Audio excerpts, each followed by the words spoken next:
জমি আন্দোলনের প্রেক্ষাপটে তৈরি শঙ্কুদেব পাণ্ডার ছবি কমরেড। ছবির প্রিমিয়ারে উপস্থিত ছিলেন খরাজ মুখোপাধ্যায়, সুরজিৎ চট্টোপাধ্যায়, ভাস্বর, দেবরঞ্জন নাগ, এনা সাহা, নাইচেল আকারা, রূপাঞ্জনা মিত্র। এমন একটি বিষয়কে ছবির পটভূমি হিসেবে কেন বেছে নেওয়া হলো?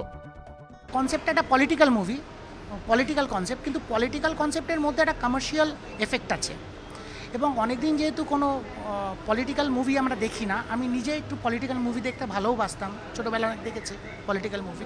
এটা সাবজেক্টে কাজ হয়নি, কেউ করেননি, এখনও কেউ কাজ করেননি। আমরা করবার অপরচুনিটি পেয়েছি, আমরা করেছি, আমরা মনে করেছি করা দরকার। পরিচালক প্রযোজকের দাবি, বিদেশের 18টি বিশ্ববিদ্যালয় তাদের ক্যাম্পাসে কমরেডের প্রদর্শনের জন্য আগ্রহ দেখিয়েছে। কৃষ্ণেন্দু অধিকারী, এবিপি আনন্দ, কলকাতা।